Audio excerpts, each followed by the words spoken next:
ഒന്നുമില്ല. നമുക്ക് വേണ്ടതെല്ലാം തരാൻ കഴിവുറ്റവനാണ് ദൈവം. കടബാധ്യതയുള്ളവരുണ്ടോ? എല്ലാവരും ഒന്ന് കണ്ണടച്ചേ. എന്നിട്ട് കടബാധ്യതയുള്ളവർ മാത്രം ഒന്ന് കൈവയ്ക്കുക. കടഭാരം, ചെറിയ കടമായാലും വലിയ കടമായാലും കടം തന്നെയാണ്.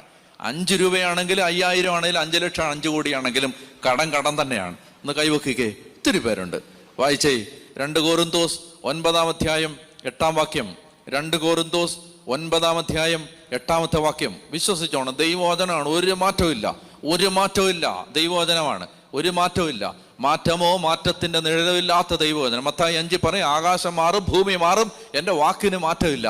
നമ്മളാണ് പറഞ്ഞു കഴിഞ്ഞ് 15 മിനിറ്റ് കഴിഞ്ഞ് വാക്ക് മാറ്റുന്നത്. എന്നിട്ട് നമ്മൾ പറയും വാക്കല്ലേ മാറ്റാൻ പറ്റൂ എന്ന് പറയും. മൂക്ക് മാറ്റാൻ പറ്റത്തില്ലല്ലോ, വാക്കല്ലേ മാറ്റാൻ പറ്റൂ എന്ന് നമ്മൾ സമാധാനം പറയുകയും ചെയ്യും. ദൈവം പറയുകയാണ്, മാറ്റമോ മാറ്റത്തിന്റെ നിഴലോ ഇല്ലാത്ത ദൈവം.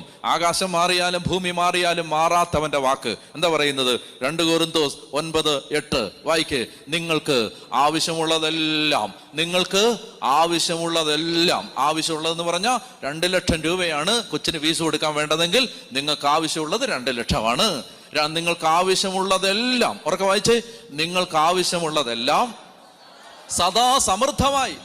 എപ്പോഴും അത് ജനുവരി മാത്രമല്ല, ഫെബ്രുവരി മാത്രമല്ല, സദാ എന്ന് പറഞ്ഞാൽ ഓൾവേസ്, എപ്പോഴും സദാ സമൃദ്ധമായിട്ട്, ലുബ്ധിച്ചല്ല, സമൃദ്ധമായിട്ട്, ഇഷ്ടം പോലെ. മനസ്സിലാവുന്നുണ്ടോ? നിങ്ങൾ ഒരു ചീപ്പ് ദൈവമല്ല നമ്മുടെ ദൈവം. മനസ്സിലായോ? ഒരു 7-ാം കൂലി ദൈവമല്ല നമ്മുടെ ദൈവം. എന്ന് പറഞ്ഞാൽ നിങ്ങൾക്ക് ആവശ്യമുള്ളത് എപ്പോഴും സമൃദ്ധമായിട്ട് എന്ന് പറഞ്ഞാൽ ആവശ്യത്തിൽ കൂടുതൽ. 10,000 സൽകൃത്യങ്ങൾ ധാരാളമായി ചെയ്യാനും വേണ്ടതെല്ലാം എന്ന് പറഞ്ഞാൽ, സൽകൃത്യങ്ങൾ ധാരാളമായി ചെയ്യാനെന്ന് പറഞ്ഞാൽ മരുന്ന് വാങ്ങിക്കാൻ പൈസയില്ല. ഇവിടെ ഒത്തിരി പേര് എപ്പോഴും വരുന്നൊരു കാര്യമാണ്, ആശുപത്രിയിൽ കൊടുക്കാൻ പൈസയില്ല, ട്രീറ്റ്മെൻ്റ് ആണ്, ഹോസ്പിറ്റലിൽ കിടക്കുകയാണ്, പൈസയില്ല. അങ്ങനെ ഒരാൾ ചോദിച്ചാൽ കൊടുക്കാൻ പൈസ വേണം. മനസ്സിലായോ? ഉറക്കെ വായിച്ചേ. ഭയങ്കര ഒരു വാഗ്ദാനമാണിത്. എന്താ പറയുന്നത്? നിങ്ങൾക്ക് ആവശ്യമുള്ളതെല്ലാം സദാ സമൃദ്ധമായി ഉണ്ടാകാനും സൽകൃത്യങ്ങൾ ധാരാളമായി ചെയ്യാനും വേണ്ട എല്ലാ അനുഗ്രഹങ്ങളും സമൃദ്ധമായി നൽകാൻ കഴിവുറ്റവനാണ് ദൈവം. അടുത്ത വാക്യം എന്താണ്? എഴുതപ്പെട്ടിരിക്കുന്നത് പോലെ അവൻ വാരി വിതറി.